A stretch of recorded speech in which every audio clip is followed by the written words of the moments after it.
Good afternoon to all. Myself Sarode Nita Panduranga. Today is our first lecture. In our first lecture, our topic is in ecosystem structure and function. Uh, Fundamentals of Environmental Biology, paper second, EVS 1202. Introduction. पहिल्यांदा आपल्या पहिल्या unit आहे ecosystem structure and function. पहिल्या युनिटमध्ये आपण इकोसिस्टीमचं structure आणि function जसं मागील लेक्चरमध्ये बघितल्याप्रमाणे किंवा मागे आपण जर सिलेबसचं इंट्रोडक्शन बघितलं त्याच्यामध्ये आपण इकोसिस्टीमचं स्ट्रक्चर आणि फंक्शन कसं असतं याचा फक्त अभ्यास केला किंवा बघितला आपण फक्त. आता त्याचं इंट्रोडक्शन काय आहे. The ecosystem is a structural and function unit of ecology where the living organism interact with each other and the surrounding environment. म्हणजे लिव्हिंग ऑर्गॅनिझम हे एकमेकांसोबत जे इंटरॅक्ट होतात त्याला आपण इकोसिस्टीम म्हणतो. इकोसिस्टीममध्ये व्हेरियस टाईप्स ऑफ ऑर्गॅनिझम राहतात किंवा खूप वेगवेगळ्या प्रकारचे ऑर्गॅनिझम ह्या इकोसिस्टीममध्ये राहतात. ते मग एकमेकांसोबत इंटरॅक्ट होतात वेगवेगळ्या गोष्टींसाठी.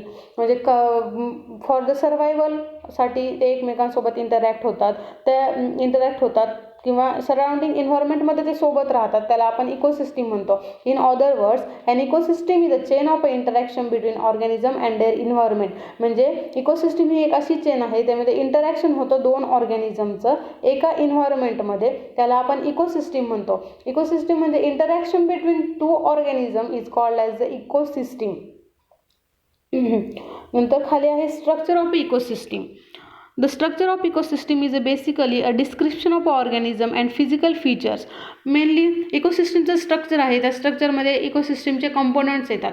इकोसिस्टीमचे मेनली दोन कंपोनंट्स पडतात, एक अबायोटिक कंपोनंट्स आणि दुसरा आहे बायोटिक कंपोनंट्स. अबायोटिक म्हणजे नॉन लिव्हिंग थिंग्स ज्या असतात त्या अबायोटिक कंपोनंटमध्ये येतात आणि बायोटिक कंपोनंट्समध्ये लिव्हिंग थिंग्स ज्या आहेत त्या बायोटिक कंपोनंटमध्ये येतात. अबायोटिकचे खाली पुन्हा टाईप पडतात, त्याच्यामध्ये इडॅफिक फॅक्टर्स आहेत, क्लायमॅटिक फॅक्टर्स आहेत आणि टोपोग्राफिक फॅक्टर्स आहेत. इडॅफिक फॅक्टर्समध्ये इनऑर्गॅनिक न्यूट्रियंट्स आहेत, ऑर्गॅनिक डेब्रिस आहे, सॉईल आहे. इनऑर्गॅनिक न्यूट्रियंट्समध्ये वेगवेगळे न्यूट्रियंट्स येतात ते अबायोटिकमध्ये येतात. म्हणजे कार्बन आणि हायड्रोजन ऑक्सिजन हे सोडून जे बाकी काही येतं ते इनऑर्गॅनिक न्यूट्रियंट्स असतात. आणि ऑर्गॅनिक डेब्रिस आहे, सॉईल आहे, हे इडॅफिक फॅक्टर्समध्ये येतात.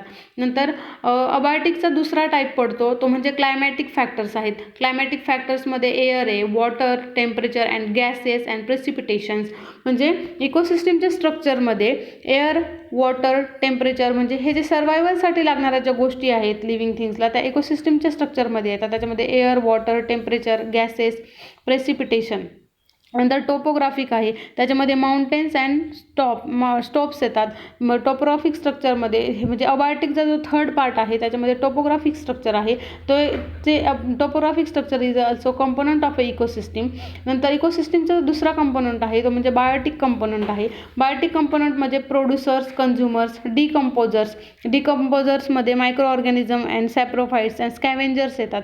प्रोड्युसर्स म्हणजे मेनली प्लांट्स आर द प्रोड्युसर्समध्ये प्लांट्स येतात ते ऑटोट्रॉप्स असतात. नंतर कन्झ्युमर्स येतात, ते consumers are depend on the producers for their lifestyle and for their survivalness. And lastly डिकम्पोजर्समध्ये मेनली जे ऑर्गॅनिक मॅटर असतं ते डिग्रेड करतात त्याला आपण डिकम्पोजर म्हणतो. त्याच्यामध्ये मायक्रो ऑर्गॅनिझम आहेत various types of.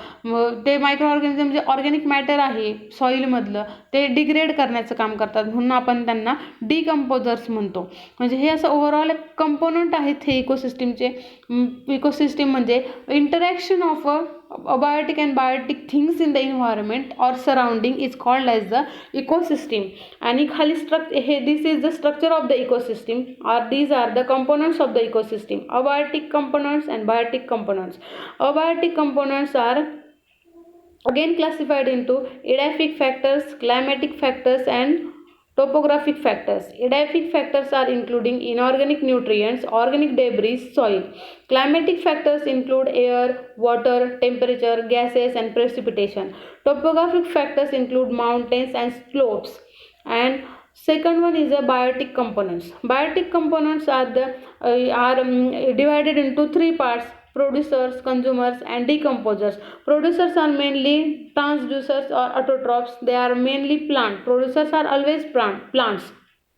Second one is a consumer. Consumer are primary consumer, secondary consumer, and tertiary consumers. And third one is a decomposers. Decomposers including microorganisms or micro consumers or saprophytes. This is the structure of the ecosystem. नंतर आहे functions of ecosystem. We functions of ecosystem. It regulates the essential ecological process, supports life system and renders stability. म्हणजे ही ecosystem आहे ही regulate करते. Ecological ज्या processes आहेत त्या regulate करण्यामध्ये इकोसिस्टीमचा सगळ्यात मोठा रोल आहे.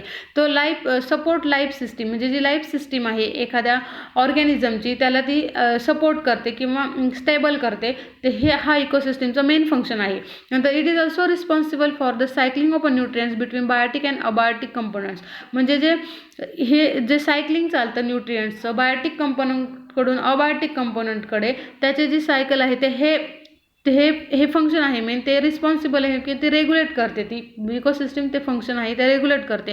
म्हणजे बायोटिक कंपोनंटकडून अबायोटिक कंपोनंटकडे जे न्यूट्रिएंट चालतात ते रेग्युलेट करण्याचं काम हे इकोसिस्टीममध्ये होतं. नंतर it maintains a balance among the various trophic levels in the ecosystem. म्हणजे जो मेंटेन्स बॅलन्स आहे जो इकोसिस्टीमचा व्हेरियस ट्रॉफिक स्ट्रक्चरचा किंवा ट्रॉफिक लेवल असतात इकोसिस्टीममध्ये त्याचा जो बॅलन्स आहे त्या बॅलन्स रेग्युलेट करण्याचं काम मेंटेन करण्याचं काम हे इकोसिस्टीम करते. It cycle the main mineral through the biosphere.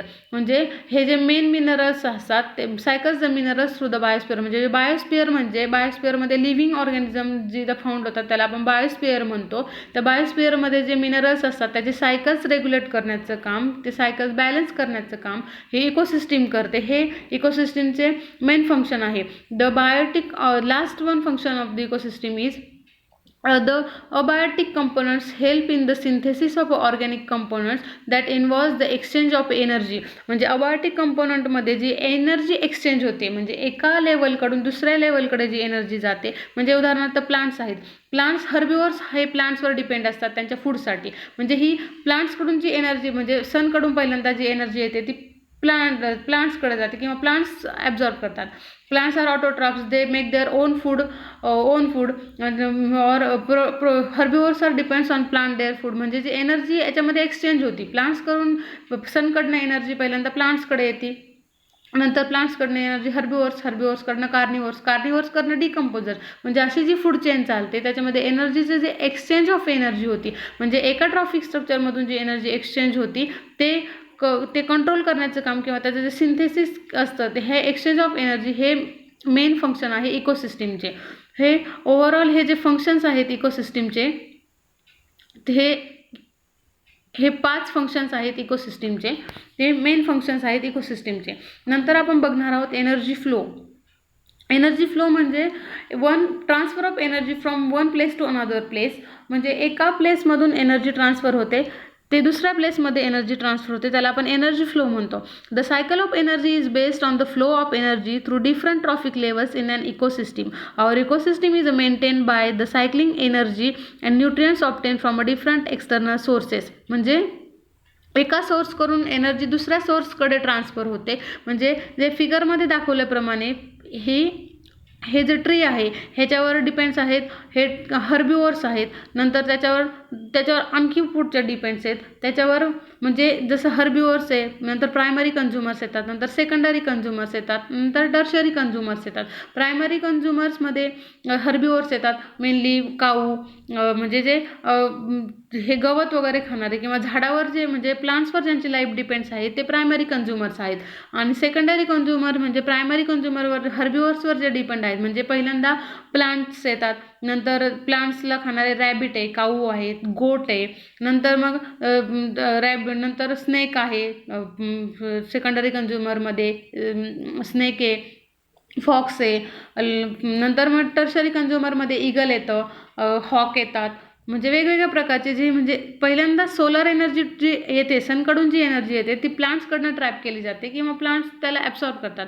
Plants solar energy absorb करून त्यांचं फूड बनवतात. त्याच्यावर हर्बिव्हर्स अवलंबून असतात. हर्बिव्हर्सवर कार्निव्हर्स अवलंबून असतात आणि त्याचे primary consumer secondary consumer tertiary consumers आणि लास्टली डिकम्पोजर्स. म्हणजे हा जो एनर्जी फ्लो आहे हे जे एनर्जी फ्लो आहे हा ह्या डायग्राममध्ये दाखवला आहे. एनर्जी फ्लो कसा होतो म्हणजे एका स्ट्रक्चरकडून एका ट्रॉफिक स्ट्रक्चरकडनं एनर्जी दुसऱ्या ट्रॉफिक स्ट्रक्चरमध्ये एनर्जी जाते, ती कशी जाते हे या डायग्राममध्ये दाखवलेलं आहे. म्हणजे त्याला आपण एनर्जी फ्लो म्हणतो. म्हणजे एनर्जीची जी सायकल आहे म्हणजे फ्लो होतो त्या सायकलमध्ये ती म्हणजे एनर्जी कशी रोटेट होते किंवा म्हणजे मेनली एनर्जी ही युनिडायरेक्शनल फ्लोमध्ये असते. एकदा पास झालेली एनर्जी पुन्हा मागे येत नाही. म्हणजे प्लांट्सकडनं एकदा एनर्जी हर्बिव्हर्सकडे गेली तर ती पुन्हा मागे येत नाही. म्हणजे असा एनर्जी फ्लो असतो. Energy flow is always unidirectional म्हणजे एकाच डायरेक्शनमध्ये एनर्जी फ्लो होते. एनर्जी कधीच रिटर्न होत नाही. म्हणजे हे मेनली आपण आत्ता इंट्रोडक्शन बघितलं इकोसिस्टीम म्हणजे interaction of biotic and abiotic things, त्याला आपण इकोसिस्टीम म्हणतो. नंतर अदर वर्ड्समध्ये interaction between organism and their environment, ऑर्गॅनिझमचं जे इंट्रॅक्शन होतं एकमेकांसोबत आणि इन्व्हायरमेंटसोबत त्याला आपण इकोसिस्टीम म्हणतो. इकोसिस्टीमचं आपण स्ट्रक्चर बघितलं. Component of ecosystem, abiotic component and biotic component. अबायोटिकचे 3 फॅक्टर्स पडतात, edaphic factors, climatic factors and topographic factors. Edaphic फॅक्टर्समध्ये इनऑर्गॅनिक न्यूट्रिएंट्स आहेत, ऑर्गॅनिक डेब्रिस आहे, सॉईल आहे. क्लायमॅटिक फॅक्टर्समध्ये एअर, वॉटर, टेम्परेचर आहे, गॅसेस आहे, प्रेसिपिटेशन आहे. आणि टोपोग्राफिकमध्ये माउंटेन्स अँड स्लोप्स आहे. बायोटिक फॅक्टर्समध्ये प्रोड्युसर्स आहेत, नंतर कंझ्युमर्स आहेत, डिकम्पोजर्स आहेत. प्रोड्युसरमध्ये प्लांट्स इन्व्हॉल्व होतात. कंझ्युमर्समध्ये primary consumer, secondary consumer, tertiary consumers आहेत, हे ऑटोट्रॉप्स आहेत, हेटरोट्रॉप्स आहेत. डिकम्पोजर्समध्ये मायक्रो कंझ्युमर्स आहेत म्हणजे micro organisms are always involve in a decomposer. हे ओव्हरऑल स्ट्रक्चर आहे इकोसिस्टीमचं. कंपोनंट्स आहेत हे इकोसिस्टीमचे. नंतर इकोसिस्टीमचे आपण फंक्शन बघितले, ती ती इकोलॉजिकल प्रोसेस रेग्युलेट करते, स्टेबल म्हणजे जी सिस्टीम आहे ती रेग्युलेट करते, न्यूट्रिएंट्सचं जे सायकल आहे ती मेंटेन करते, ही म्हणजे ट्रॉफिक लेवलचा जो बॅलन्स आहे तो इकोसिस्टीम मेंटेन करते. त्या सायकल्स आहे मिनरलच्या बायोस्फिअरमधल्या त्या इकोसिस्टीम मेंटेन करते. द अबायोटिक कंपोनंट्स म्हणजे हेल्प करतात त्या synthesis of organic components prepare करण्यासाठी हेल्प करतात. एनर्जी एक्सचेंजमध्ये मेन रोल आहे इकोसिस्टीमचा. हे सगळे फंक्शन आपण इकोसिस्टीमचे बघितले. म्हणजे एनर्जी फ्लो बघितला. एनर्जी फ्लो म्हणजे moving of energy from one place to another place. म्हणजे ह्या डायग्राममध्ये आपण एनर्जी फ्लो बघितला. ट्रीवर प्लांट्सवर हे अवलंबून आहेत, काऊ, रॅबिट, माऊस अँड अदर गोट, म्हणजे हे सगळे याच्यावर अवलंबून आहेत प्लांट्सवर. म्हणजे हर्बिव्हर्सवर डिपेंड्स. कार्निव्हर्स आहेत, हे आहे कार्निव्हर्सवर डिपेंड. टॉप कंझ्युमर्स आहेत म्हणजे ईगल येतं, लायन येतं, टायगर हे सगळं हे सगळे एनर्जी फ्लोमध्ये येणार. म्हणजे एनर्जी फ्लो कसा असतो, युनिडायरेक्शनल असतो. हे सगळं आपण एनर्जी फ्लोमध्ये बघितलं. म्हणजे the cycle of energy is based on the flow of energy. म्हणजे जी एनर्जीची जी सायकल आहे ती कशाच्या बेसवर आहे, तर एनर्जीचा जो फ्लो होतो त्याच्यावर ते डिपेंड आहे. आणि different trophic levels in an ecosystem. म्हणजे इकोसिस्टीममध्ये आपण आता ही प्रोड्युसर आहे, ही डिफरंट ट्रॉफिक लेवल आहे. पुन्हा ही प्रायमरी कंझ्युमर्स आहेत, ही डिफरंट ट्रॉफिक लेवल आहे. पुन्हा हे सेकंडरी कंझ्युमर आहेत, ही डिफरंट ट्रॉफिक लेवल्स आहेत. म्हणजे एनर्जीचा जो फ्लो आहे तो एका ट्रॉफिक लेवलमधनं दुसऱ्या ट्रॉफिक लेवलमध्ये जातो. त्याला आपण एनर्जी फ्लो म्हणतो. आता एनर्जी फ्लोचे मॉडेल आहेत. म्हणजे the energy flow models link the trophic levels. Energy flow model आहेत ते जे 2 ट्रॉफिक लेवल्स असतात त्या लिंक करतात each other, showing the inputs of losses. म्हणजे एनर्जी किती लॉस होते हे त्या मॉडेल्समधनं कळतं आपल्याला. एनर्जी लॉस किती होते, एनर्जी गेन किती होते, एनर्जी किती प्रमाणात एनर्जी सनकडनं इमिट होते, किती ॲब्झॉर्ब केली जाते, किती इमिट केली जाते, हे आपण एनर्जी फ्लो मॉडेलमध्ये बघणार. Mainly there are 2 types of energy flow model, single channel energy flow model and Y shaped or 2 channel energy flow model. Y shape or two channel energy flow model.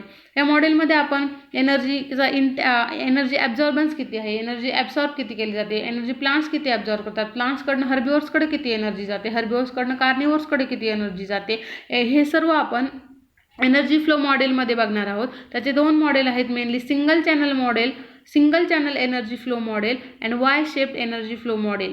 ह्या 2 मॉडेलमधनं आपण एनर्जीचा flow कसा होतो ते बघणार आहोत. खाली आहे सिंगल चॅनल मॉडेल.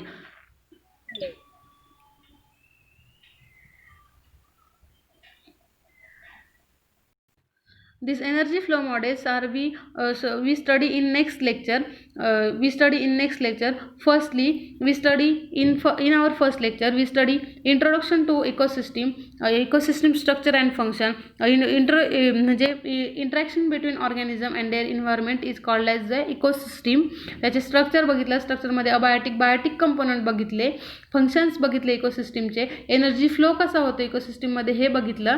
आता एनर्जी फ्लो मॉडेल हे आपण नेक्स्ट युनिटमध्ये बघणार आहोत. थँक्यू. नेक्स्ट लेक्चरमध्ये बघणार आहोत. थँक्यू.